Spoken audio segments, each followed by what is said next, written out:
Halito, and welcome to Native Chalk Talk, a podcast by natives for all. Here we're keeping our Native ancestors' stories and history alive while also sharing with you our Native cultures, traditions, and more.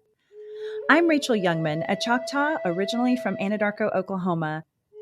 I hope you'll enjoy this journey with me as we learn from our Native American guests. And stay tuned for the end of each episode where we'll talk about some great ways to support Native causes and or Native-owned businesses. Let's get started. But first, a word from our sponsor. The Choctaw Nation has always provided a foundation upon which a future can be built. From our home in southeast Oklahoma to a bingo hall that grew to be one of the largest casinos in the world. Today's summer school programs lay the groundwork for a love of learning. Small business programs support local economies.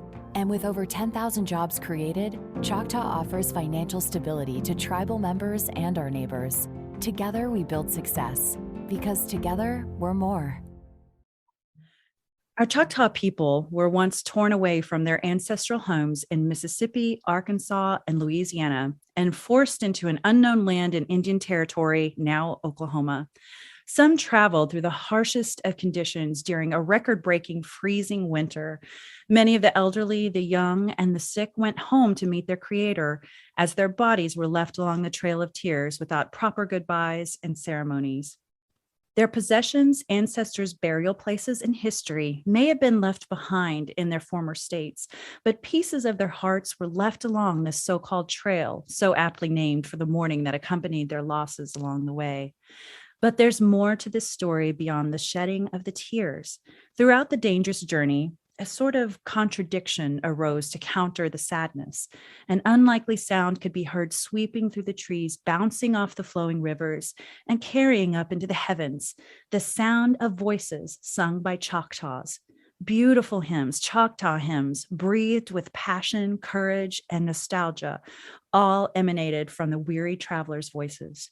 How did they find this strength? How was it even possible to sing during the worst of times? In 1821, a former Massachusetts attorney turned Presbyterian minister named Cyrus Byington came to live with the Choctaws of Mississippi. Because there was no written language at the time, Cyrus created a dictionary and translated the Bible and some hymns to the Choctaw language. Cyrus partnered with a man named Alfred Wright, publishing a Choctaw hymnal in 1829, which contained 55 hymns, including hymn number 48, Amazing Grace. The primary Choctaw removals began in 1830 through 1833. Cyrus and his wife Sophia traveled with the tribe as they also made their way to Indian Territory by foot. It is said that along the way, the Choctaw began to sing hymns. Can you imagine it? These people, weary with emotion and physical pain, trauma, fear, and sadness over tremendous loss, they sang. I've always wondered if they did so to gain strength, or did it remind them of better times? Maybe it was all of the above.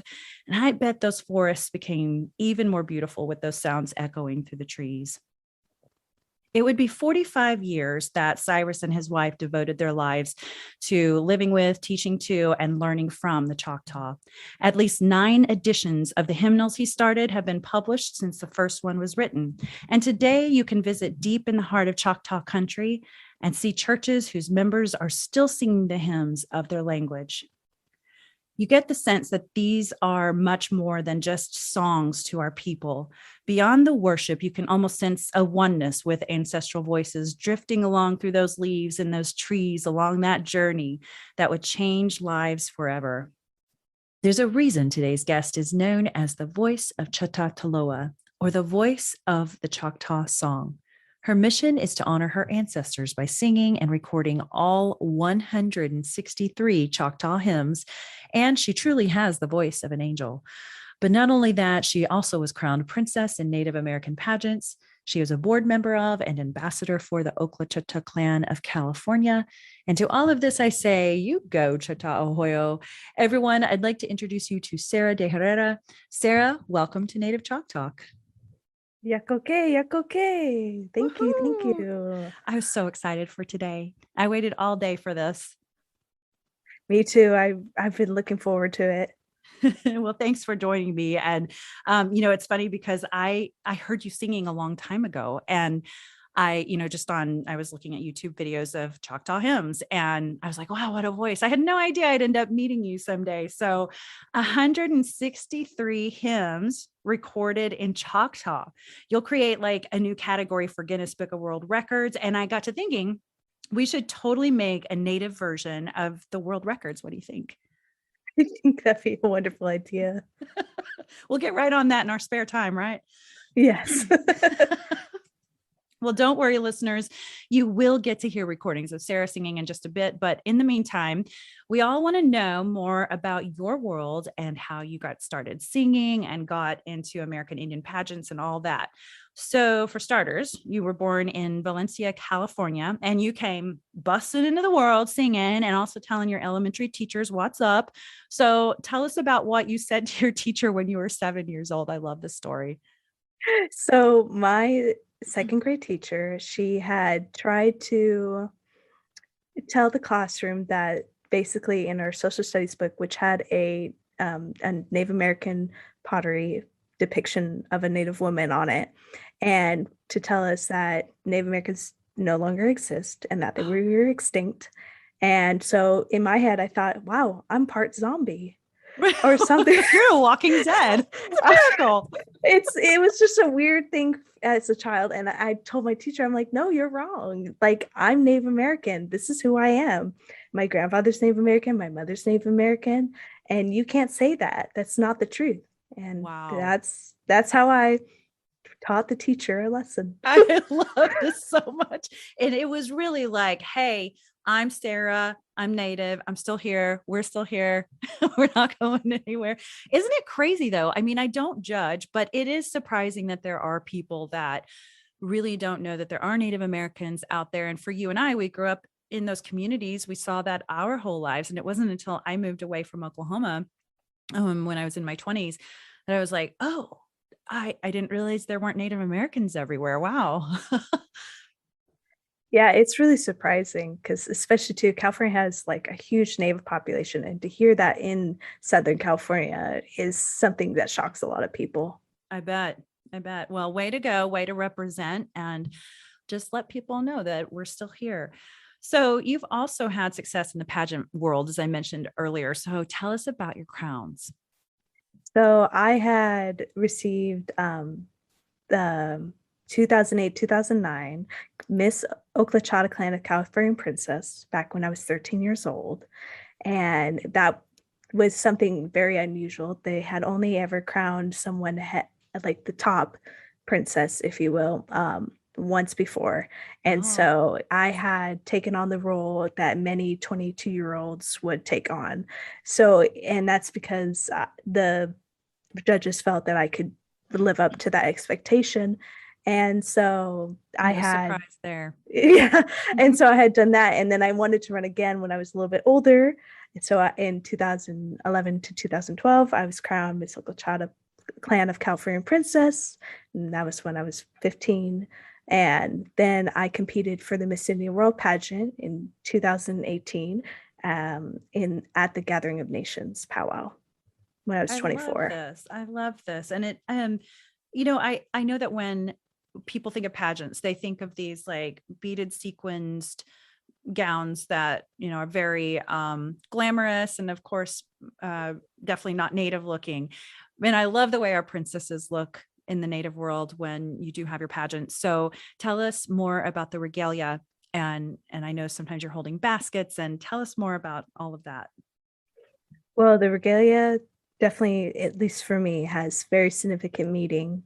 And it's something where I know that I have kind of helped to introduce other time periods of regalia wear, especially during the Miss Indian World competition. I had done a feather mantle to tell a story about how the Choctaw people received the gift of corn. And really, the regalia doesn't have to be all sequins or cotton or anything like that. Sometimes it can be something as simple as just representing your culture through beadwork, representing yourself with pride, I think is the most important thing when it comes down to these pageants. That's great. And I know you mentioned when you were 13 that the judges normally didn't pick someone that age because of it can be a rigorous thing to take on. I think people just think you win a pageant and then you go off and smile and wear your crown all the time, go to Walmart with your sash on.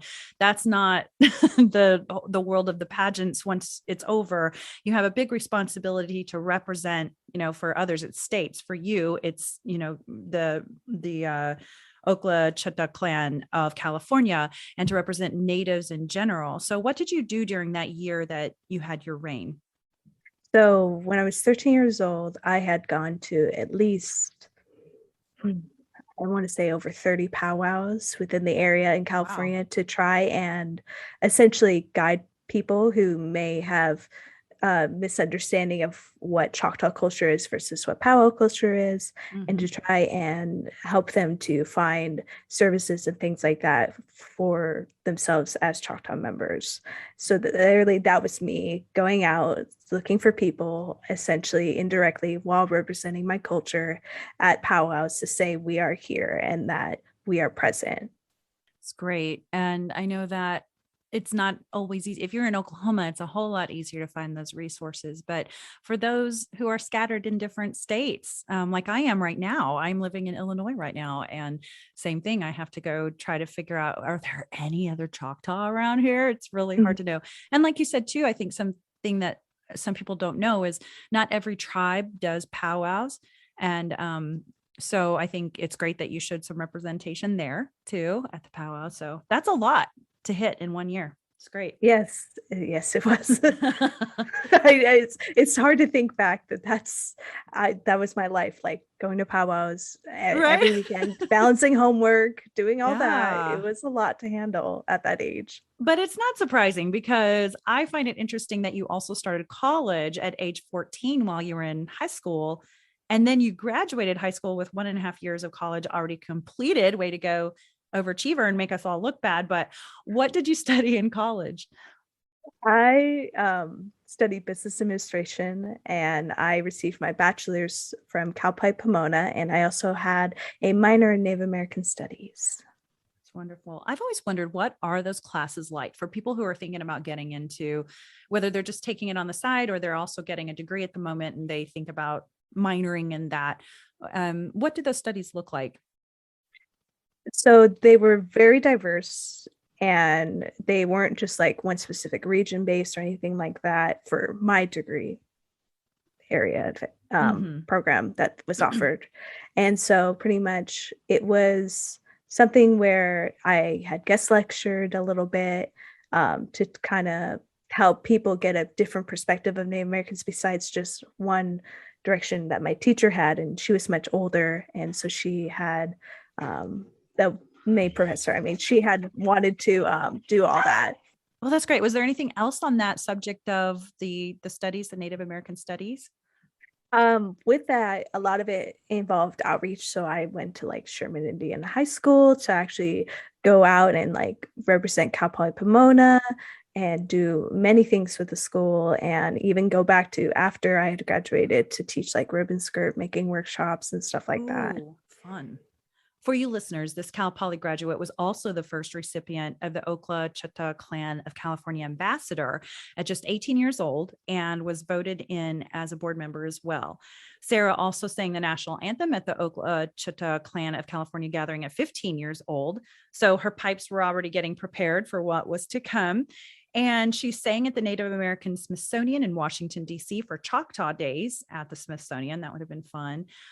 She was also named Top Native American Youth Leader 2016 by Unity, which is the United National Indian Tribal Youth Organization. When you and I first met, you told me that you are an English teacher, a teacher and a healer, and that you use music as a tool to promote the language. And I love that. Would you tell us more about what you're doing today as a teacher and as a healer? So for me, I had formerly essentially taught English online, mostly to students around the world, and I still continue to do it today, but it's not as full time, I shall say. And Mm-hmm. pretty much the what I do today as a teacher and also as a healer is that there's a lot of wounds, especially with people when it comes to either learning English or learning Choctaw or learning both. And it's a difficult process. A lot of it can come in surprising ways to people when they realize how much sometimes generational trauma they may have. And that can also be almost like a blocker for them to pursue their culture and to pursue Choctaw language or any language for that matter. And so that's where I use music to help my students to essentially grow and be able to overcome these things in a less stressful manner. 'Cause sometimes it can create a lot in their minds and overcomplicate things that it doesn't have to be that way. Oh, for sure. Right, right. I love that. So you kind of are that liaison between where they could be and where they are now. And you're like, look, I understand, I get it. And then, so in 2009, you attended an event that really left an impression on you. Tell us about that. So in 2009, that's when I attended my first Labor Day festival. And that's when I got to see my grandfather, and my mom was with me as well. And he got to join his first ever Choctaw social dance. And that was something that was very memorable for him. And that Mhm. was something that he really enjoyed, that he got to share with me during his able years. And so Mhm. over the years going to Labor Day Festival, I think I've attended for 10 years consecutively before the pandemic hit. I would, once the church was built, or even just different places where hymn singing would occur, I would just go and try and learn the hymns and so forth. And once the church had official like meetings and things like that, that's when I began to hear the 4-part harmonies that um, a lot of people would say that Choctaws are really good at and known for. And that's when I fell in love with Choctaw hymns. Mm, love that. And we're going to talk a little bit about your grandfather later. He sounds like a wonderful man. So, in the churches, it really is impactful when you're sitting there and listening to them sing the hymns aloud. And I don't know, man, what a goosebumps moment. And so sometimes you'll be sitting there and there's elders singing them and in 4 parts in those churches. And it seems like that had an influence on your life from what I'm understanding. And I'm assuming that's what got you into singing the hymns. Is that correct? Yes, especially understanding how language and religious practice kind of influence both hand in hand. That really intrigued me a lot. Mhm. And especially with my passion for singing, I thought this would be a great way to kind of combine the two and focus my efforts on praising the Lord. I love that. And so speaking of, how old were you when you started? I mean, if you started uh college when you were 14, you must have started singing when you were like 0, I assume. You overachiever, you. Yes, in some ways, I sang before I could talk. It's one of those things I've also sang on the radio back when I was in elementary school. Oh, wow. When I was first learning languages, I started speaking Spanish first, and I refused to speak English for a little while. And because of that, I had a little issue with sentence patterns because they were more reflective of Spanish, and I needed a speech therapist to learn English. So how ironic, right? That is so ironic, but I love it. I do what I want. I'm speaking Spanish, y'all. Yes. So So speaking of, languages and such, did you learn to speak Choctaw along the way? yes, my grandfather, because they had told my parents no longer for me to speak other languages, at least until I was older. And my grandfather refused to listen to the teachers. And so he would try to teach me Choctaw every time he was on the phone. And that is in a weird way, that's the best way to learn, because sometimes we get confused with videos and things like that. And sometimes there's this odd phenomenon where you could be watching someone mouth something, and if you hear something different, you're going to mix it up. Mm, You're going to mhm. believe what you see before you believe what you hear. And so, because I had listened to my grandfather speak Choctaw over the phone and he would try and teach me over the phone, that's and a little bit in person. That's really what helped to kind of set the tone for me to just listen, just to learn to listen. That is so smart. And you are exactly right. We learn so much if we're taking our classes, like I'm taking the Choctaw classes with Miss Lily. We'll talk about her later. But, um, and of course, I get into the grammar and I get into the vocabulary, which Mhm. is all important. But sometimes if you don't just stop and listen and just kind of like let it get into your brain and start understanding the patterns, the sounds, and then just naturally understanding the meaning behind them, you kind of just get stuck in grammar world. So that's really interesting that that's how you learned, is your grandpa talking to you in it. And then, so when it comes to your singing and translating from English to Choctaw or even just diction, who helps you with those things today? So Miss Silly at Choctaw Nation, she teaches online classes, and I've known her for many years, and so I have some of the translations of her speaking the Lord's Prayer for the singing version, as well as the national anthem. And she's the one who helped me to make it happen. She did not at all, when I had done those songs, put them to music, and that's where I had put it to music for her, and I didn't really know sheet music or anything like that at the time, so Mm, it was just kinda like drawing lines of how I thought sound should yeah. be and going forward with that.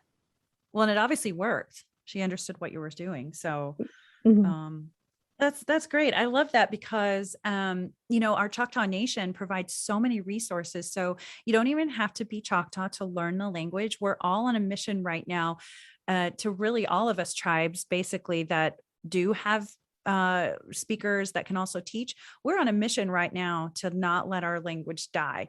So of course we want our fellow Choctaws to learn, but don't feel like you have to be Choctaw to hop on those classes.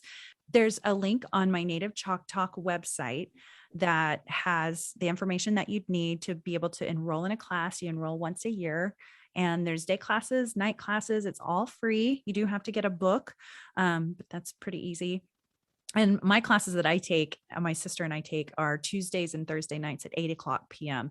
And it's such a nice, it's in the evening, everything's done for the day. And we just sit down and we, remotely take those classes. So this is a shameless plug for Miss Lily and the Choctaw Nation classes. So everybody get on board. So with that translation you were talking about, that she helped you with the Lord's Prayer, we're going to get to hear the Lord's Prayer later, but now let's listen to your Choctaw rendition of the national anthem. I'm so excited for our listeners to hear this.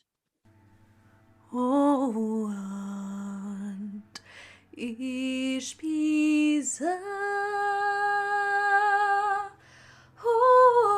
horat tu ikili achukbat pisali ushiuto glatula nata Pasoa I to be Pula Olita Kalo Nagniusho Tibi Tadachito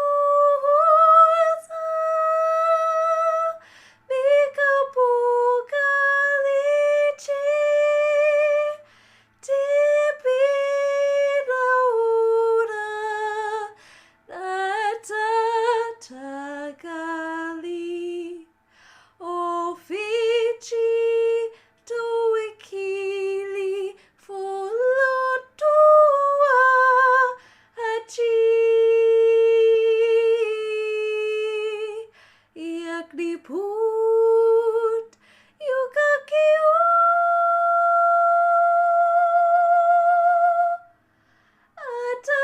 Atakan Lichu Ka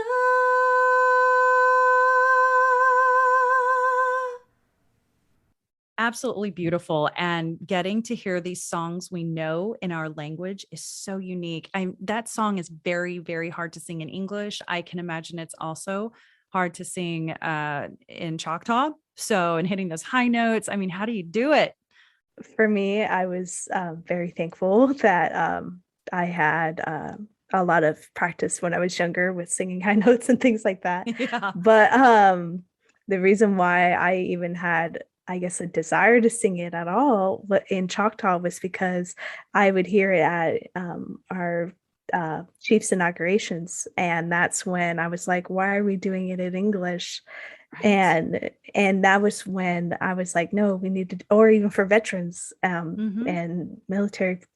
And Speaking so of, I was, today is Veterans Day, by the way. oh, Thank you, veterans. But yeah, so you're hearing all of this in English, and you're like, why are we not singing this in Choctaw for our Choctaw ceremonies, right? yes. And so that's when, after I'd sung it at the Okla Clan of California gathering way back in the day, that's when Chief Pyle and then later Chief Fadden had asked me to sing for their inaugurations. Oh, what an And honor. mhm. And so that's when I just felt like I was on top of the world. It was great. It was a good time. Oh, that's so cool. I mean, how many people can say they got to sing for their chiefs? Pretty cool. So you said something to me when we were talking the other day, and then you mentioned it earlier, and you said you feel a calling to help heal the wounds of our people. Can you elaborate just a little bit more on that? It's almost like self-healing in a way to kind of think of it.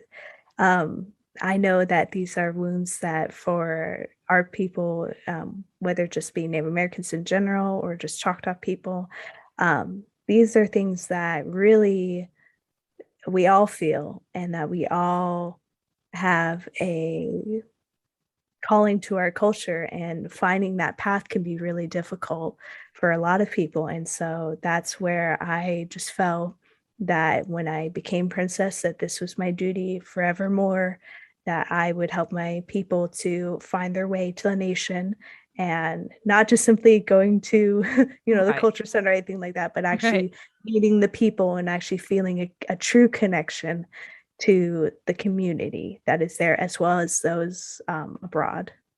That passion just exudes out of you when you're talking about the tribe, and when you're talking about singing, and when you're singing.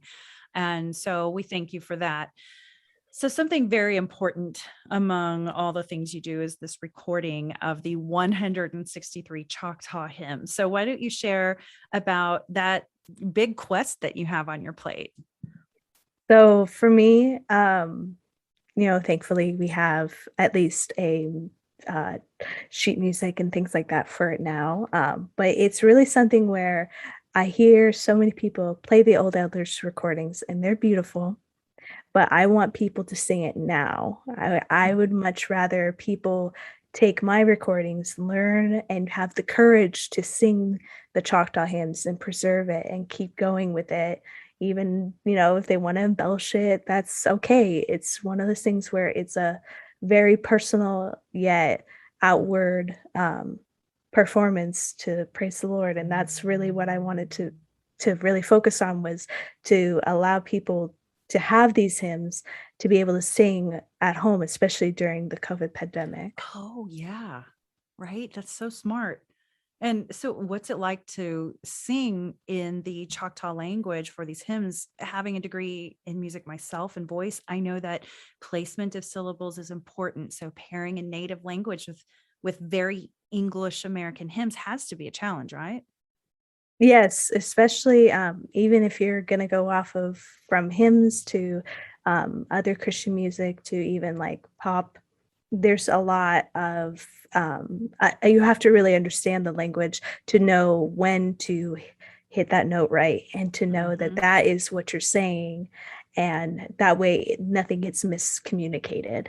And so another song that I was really interested in actually having translated was Swing Low, Sweet Chariot, which is done by Wallace Willis. And I really wanted their family members and maybe even the Jubilee singers to sing the Choctaw version, and that way we could hear Choctaw in new ways besides just the hymns.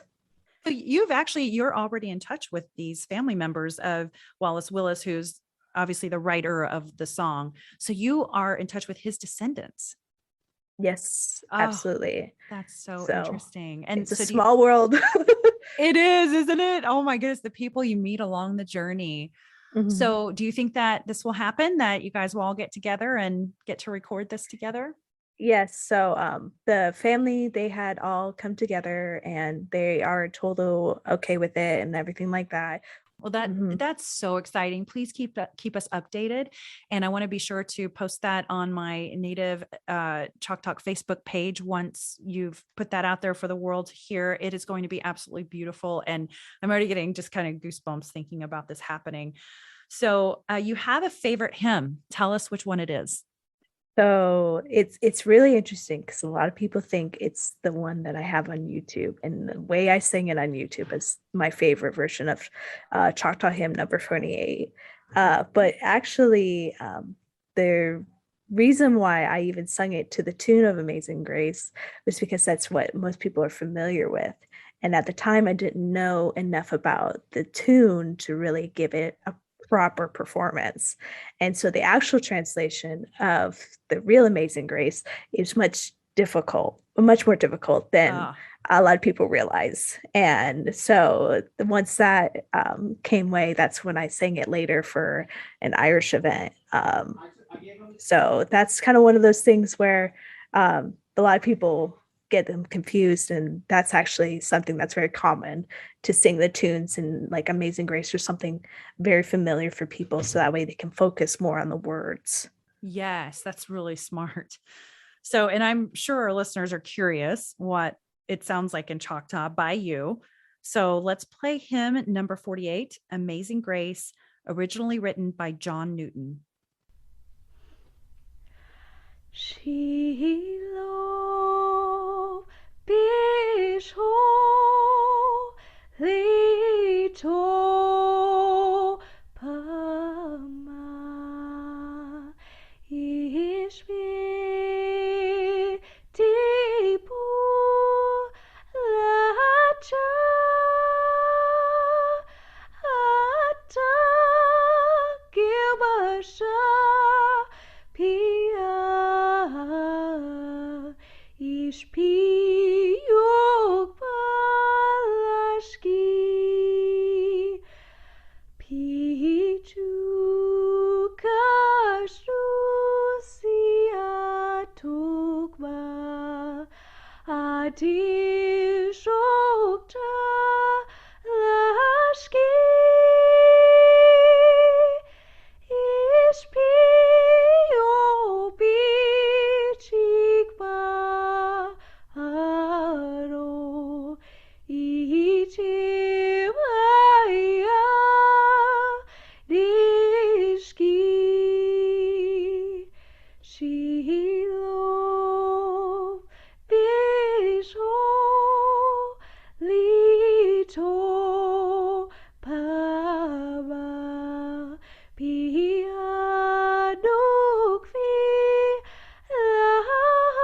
lahat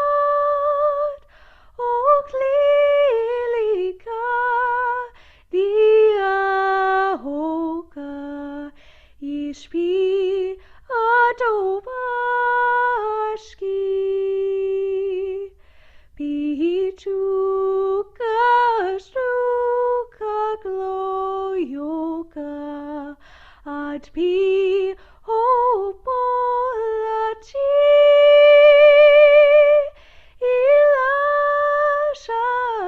ilashakchika yoga ishpika shofashki. Amazing Grace is beautiful in any language, but it's especially beautiful the way you performed it and in our Choctaw language. And as you mentioned, the translation isn't absolutely, it's not Amazing Grace word for word translated over. It's a little bit different. The meaning and the words are a little different, but the obviously the music is the same. So but still we love it. It's beautiful. And I'm really excited that we got to hear that. Love it. So shifting gears a bit, I love a good family story, and Mhm. I was honored to get to learn more about your family history. Now, you are a descendant of Chief Greenwood LaFleur, and I'm sure you're grateful that you have a family member that preserved some history by writing some things down a few years back. So we're going to talk about your mom's great great grandpa, Willie. Oh, Willie Spring, born in 1864 in Oklahoma. He was a grandson of Chief Greenwood LaFleur, and in March of 1883, he married Harriet Lucinda Self, who was born in 1886. Now, the first part of this story that's super interesting is that Willie was a Choctaw and Harriet was white. Oh, so scandalous. So I'm sure there was a lot of surprise in the Self household when their little Harriet Lucinda was marrying a Choctaw man.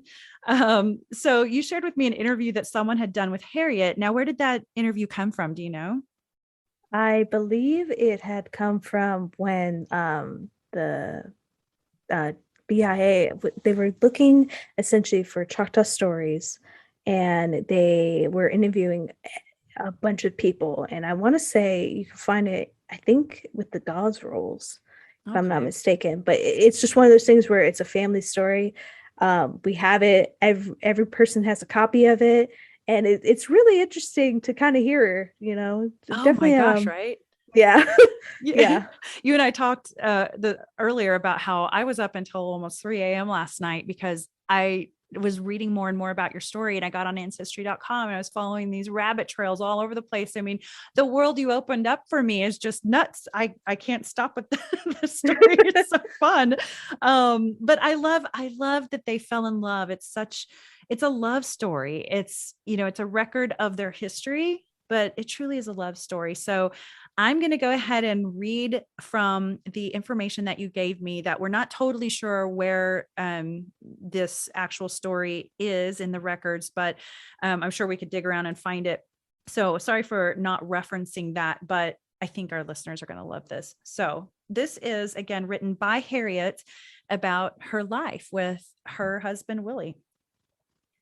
Pa and the boys had come over here in the spring of 1882 to build houses on the ranch where we were to live and to have everything comfortable for Ma and us girls before we came over in the fall. They built our big 4-room plank house with a hall almost as big as each from room to room. There were so many of us and hired hands too all the time. There were Pa and Ma and 8 of us children then. Our house was out on the prairie, 1 mile north of Longview Post Office, which was in the home of George Oakes. That old house is still standing 3 miles east of the present town of Hugo. It was made of planks too, and I just can't think where they got the planks to build houses with here in 1882. Now, remember, we don't know what year she was writing this. It was many years ago. So I want to go now that you're going to live in this area, you should go check out uh 1 mile north of Longview Post Office, the home of George Oakes. See if you can find it. See if it's still standing. Absolutely. Yes. I'm so curious. Yes, we need to go on a hunt. If you find it, send us a picture because our listeners are going to want to see it too. Yes. So Willie Spring had got acquainted with Pa and the boys when they came over in the spring. He used to come over and spend nights with them. Then, when he came here in the fall, we had a big housewarming and dance. Everybody in the country was there, including him, but he was so bashful that he pretended not to notice me. He would come on Sundays and pretend to be visiting the boys. Then, once we went to Spring Chapel to church, they got one of the other boys to ask me if he could have my company home. I said yes and waited for him to come around for me. Finally, the crowd came in and asked me why I didn't come. They had their horses. I told them I was waiting for Willie to come for me. Then I found out that he had gone home to saddle his horses and would join us as we went past their place about a half mile east of the church. He had been too timid to tell me that. Well, he rode with me, but was such a tubby that I had to do all the talking. So she says tubby a couple places in here, and I've just wondered, there's a lot of tubby like Choctaw names. Do you think that came I from know something or? I know the last name Tubby, at least it's usually for warrior, and she probably meant Tubby in a different way, but Choctaws, they do a lot of listening.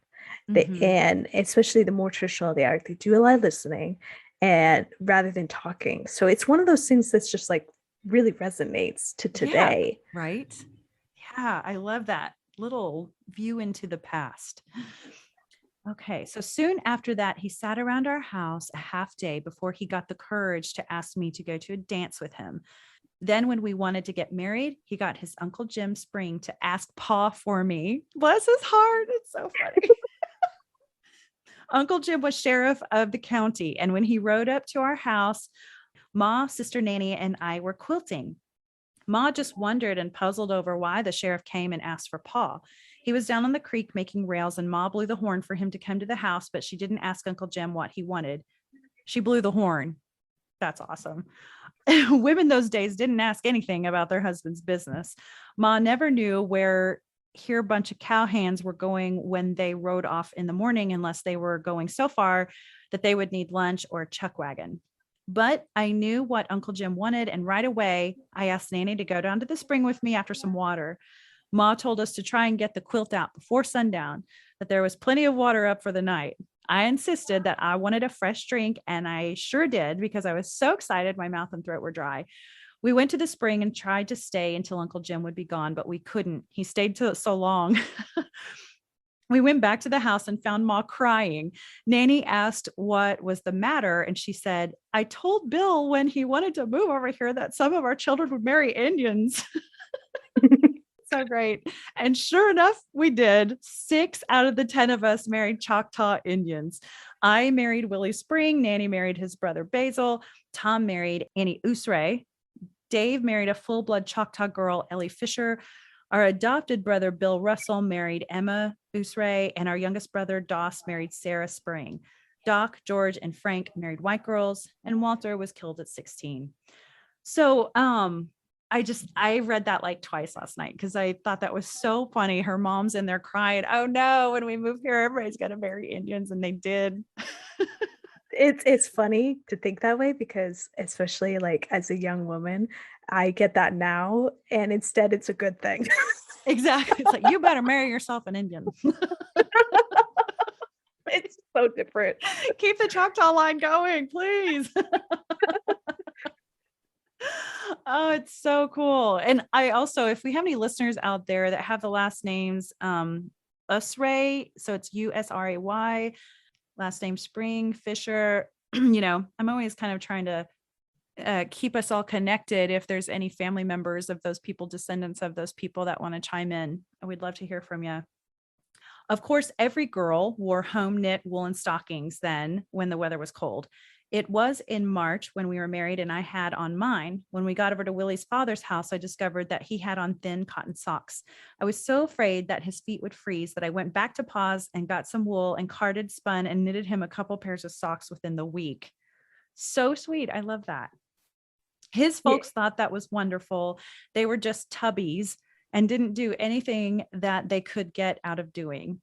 They didn't even piece quilts or pick geese and ducks to make feather beds or milk a cow. They had worlds of cattle and a store, so they always just bought blankets and made comforts for covers.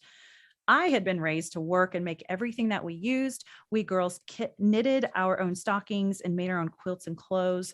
We had picked geese and ducks and made feather beds and pillows for ourselves and each of the boys. This is funny, isn't it? Because she's just like, these people were useless. What were they doing? It's a very interesting twist to history that a lot of people don't know about, especially when a lot of people think that that they were Willie Spring was like poor and all this other stuff, and it's like that's not really how it went. Oh yeah, I know. Actually, I once heard that one of my Coley relatives had a Tiffany lamp in their house. I could believe it. So random, Yes.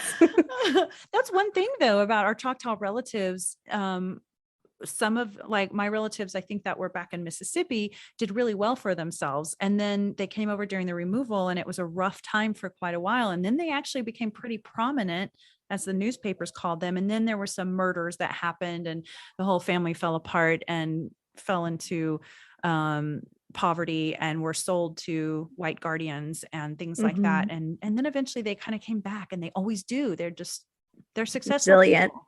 Yep. Yeah, they are resilient. That's the word. And here she goes a little bit more, Harriet, talking about a little bit of complaining. There was a house full of Uncle Billy children and they didn't work. Manny, my husband's mother, was a LaFleur and they had always had slaves to wait on them. She didn't know how to work or to teach her girls to work, and they never did learn either. I had quilts that I had made at home and Manny admired them. So she brought goods and I pieced and quilted quilts for her. Uncle Billy had a store there at the place, so it was easy for her to get pretty bright colored pieces. I carded the cotton to pad them with. So I thought that was interesting, as you and I talked, you're a descendant of Chief Greenwood LaFleur. It's interesting because, okay, so in your ancestry, there's Chief LaFleur, and then there's another Willie, right? Or something. I know that there's two Williams. Where they fall in line is one of those things I wish I was better at. Yeah. I do also know there's a Puxunabi, Chief of Puxunabi. That's right. Okay, Yes, so that's one of those things that's like way, way back. Yeah. Okay. Because that was before the removal, probably Mm-hmm. back in Mississippi, a Puxunabi, and then they came over, and then at some point was Chief Greenwood LaFleur. Oh no, Chief LaFleur was part of the decision-making process, right? Yes, and he was the one who decided to help the people, even though, that happened, Yeah. to move, and then he was left behind. Well, and it's a tough situation, isn't it? Because they had to make a decision, and it was like, okay, we don't give in and our people can get killed. We do give in and our people are upset because they're like, we've just turned ourselves over. We've turned over our land. We're having to go move to this place we don't know anything about. I mean, they may have hunted some buffalo in the area, but that's about it. So, I mean, I think that if you read about LaFleur, there were a lot of angry people at what he did, but I mean, what would you do? So, yeah. It's a tough one. It's really is. It's one of those things where I, for the longest time, would never mention it, especially for pageants. Even though people mention their families and all that, I would just play it casual and just be like, and Bohannon, this and that. right. And I just would never, Yeah. I never would say LaFleur because people have still today very strong opinions, and that's not what I wanted to be associated with.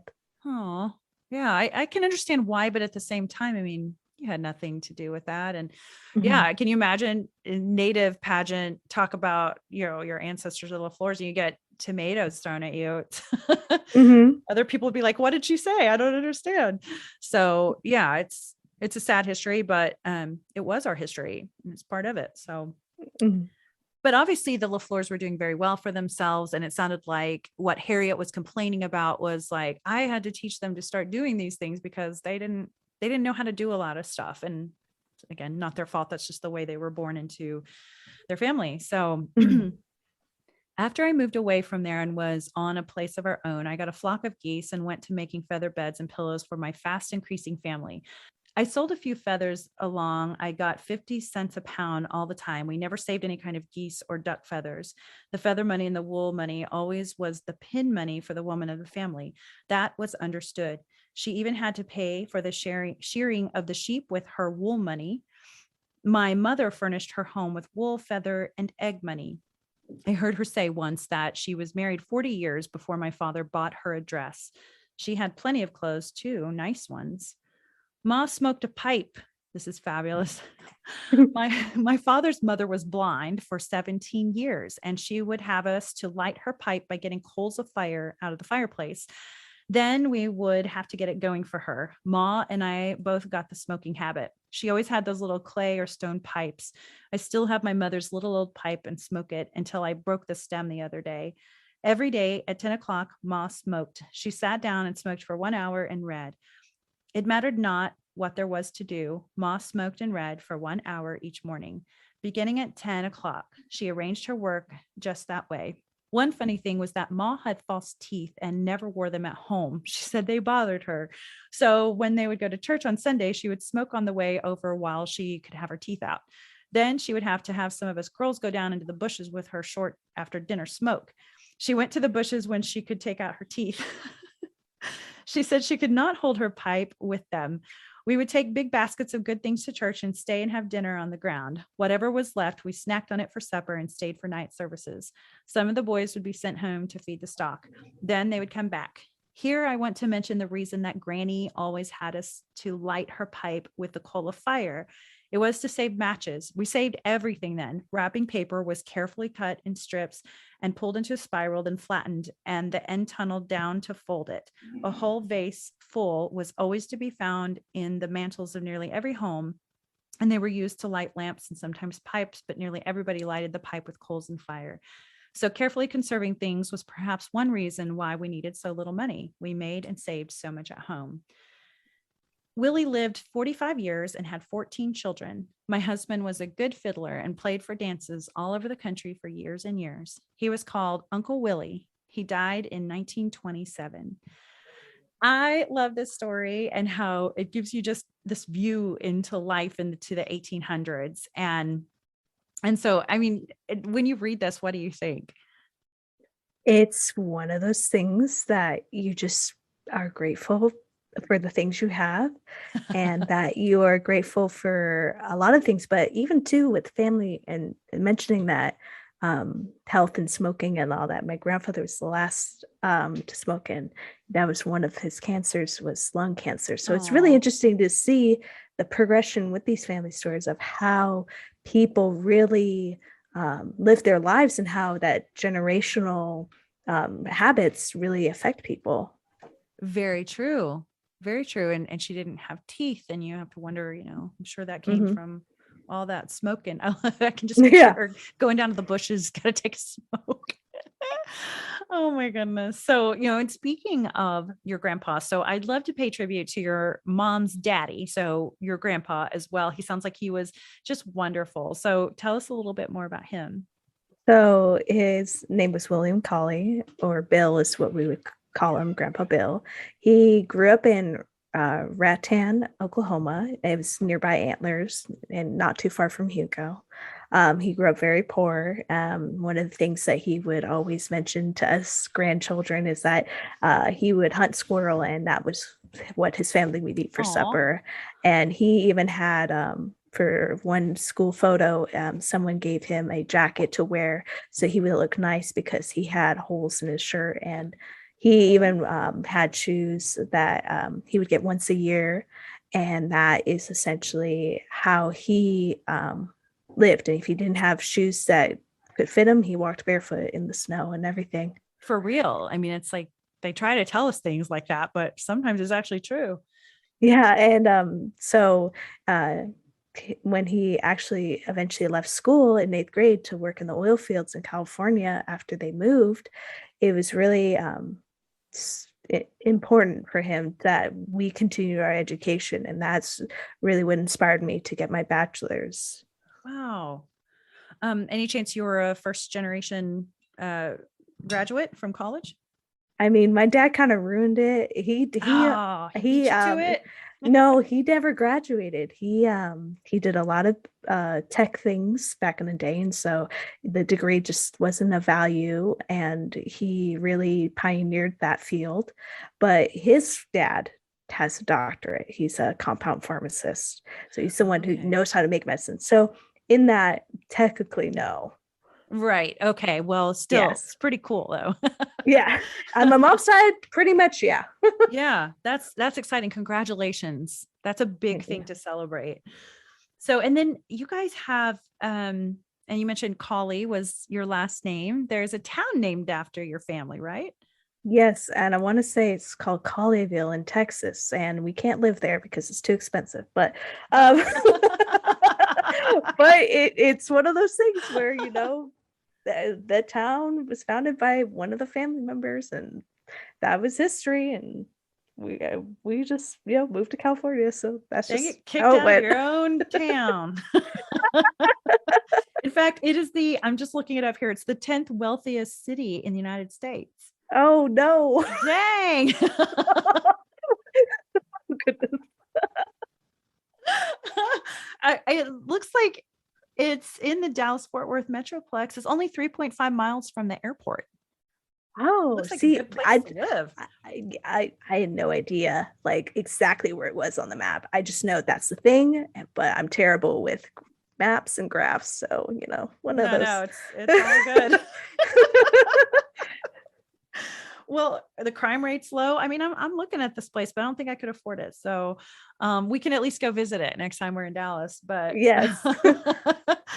so this grandpa that you're talking about, he was the one that really supported you when you were doing your pageants, right?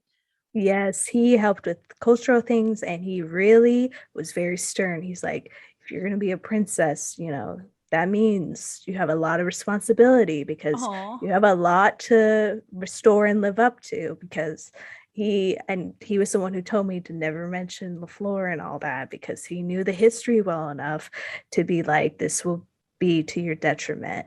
wow. So So yeah. is this podcast you're coming out about Greenwood Is LaFleur? that weird to think about? Yeah, Yeah. in a way, kind of. Oh, I'm I've so proud mentioned to of people. you. So it's just one of those things where this is my family. This is part of who I am. That doesn't mean that's how I act. Right, right. Well, and I'm glad you say that because I have my great great grandpa killed a bunch of people because of the Dawes Act. He was very angry.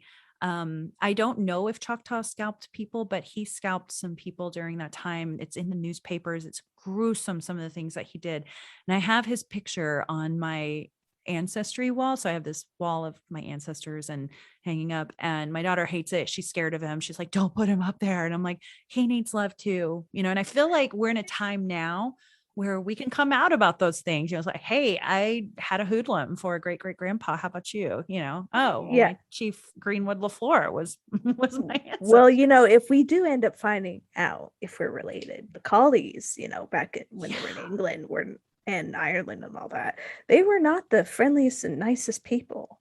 So it's just Oh, one of those okay. things where, if he was a collie, it's just Mhm. kind of in the genes. Maybe I don't that's where know. it comes I from. don't know what's You never horrible. know.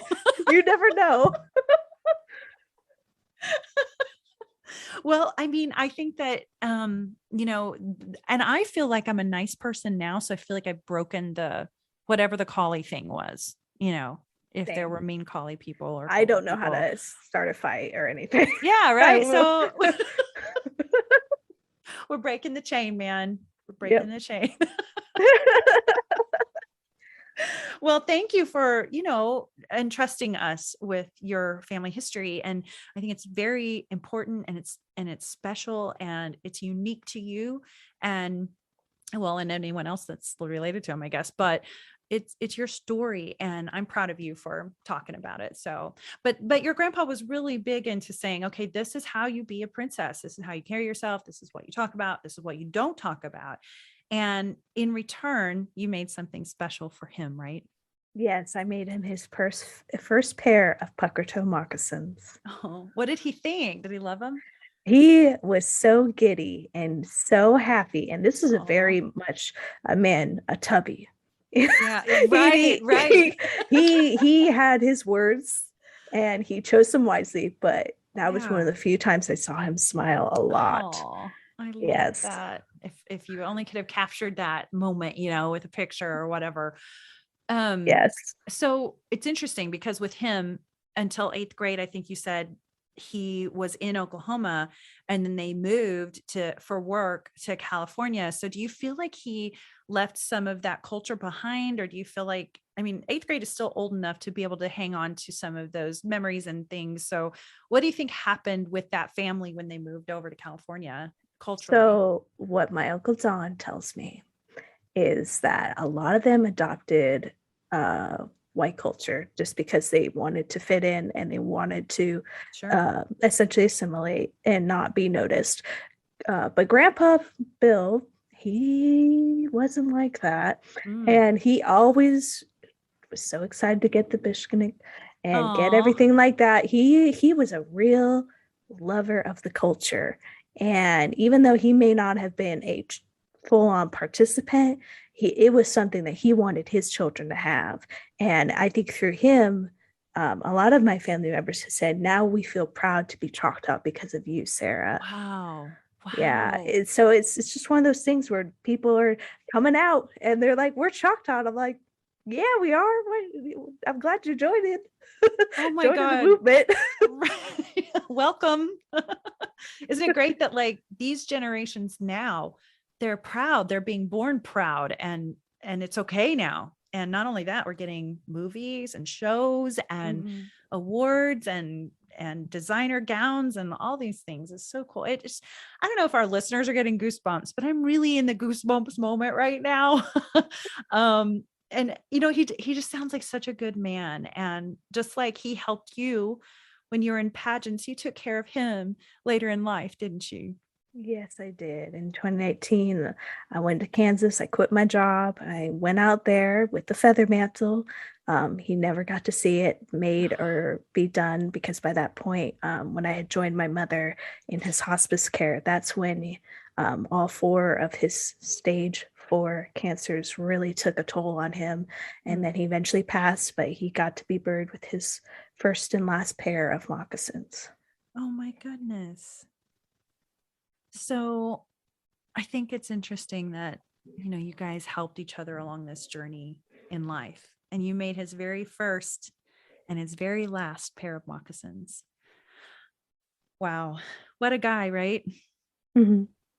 Gosh, I bet you miss him. I do all the time. And I really do.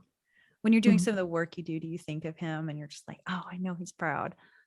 I do. I really do. It's one of those things where I would always think of him even when he was living, like, and yeah, I think of him whenever I did anything involving culture. It was really something that was very empowering to Mhm. have him be that person that was like, nope, I'm not going to assimilate. I'm going to be Choctaw. Yeah, in a time when it wasn't cool to do that. Hmm. Thank you so much for sharing about your good work recording these beautiful hymns and for sharing about your life and your family stories. But we don't want to go without first listening to an absolutely beautiful rendition of the Lord's Prayer in Choctaw. Take a listen.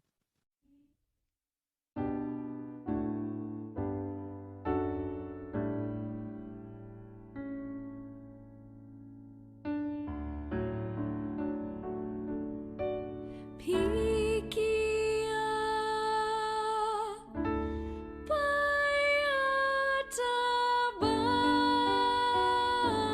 Bayataba Chio Chifort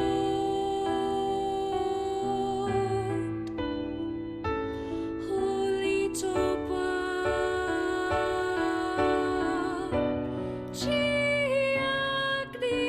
Chiactivity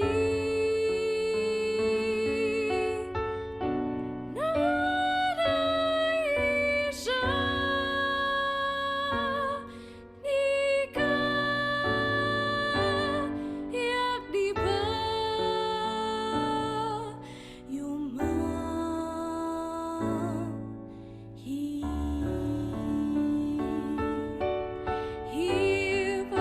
Hivagnita Ispipeda Ahikapi Kashofi Ahi Kakilik Sofi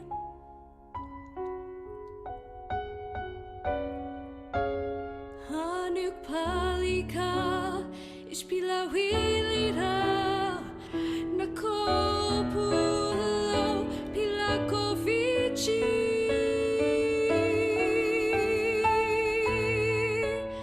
Chiva Pilichika Istad Holy Topa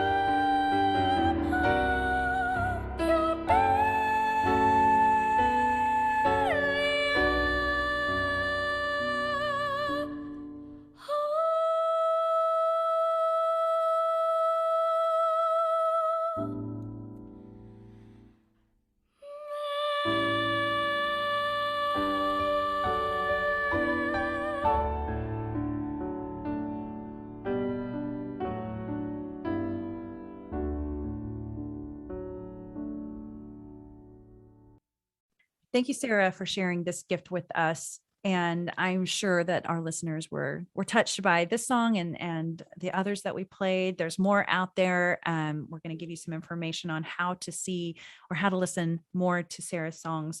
Quick question: are there any Native causes you'd like to promote today?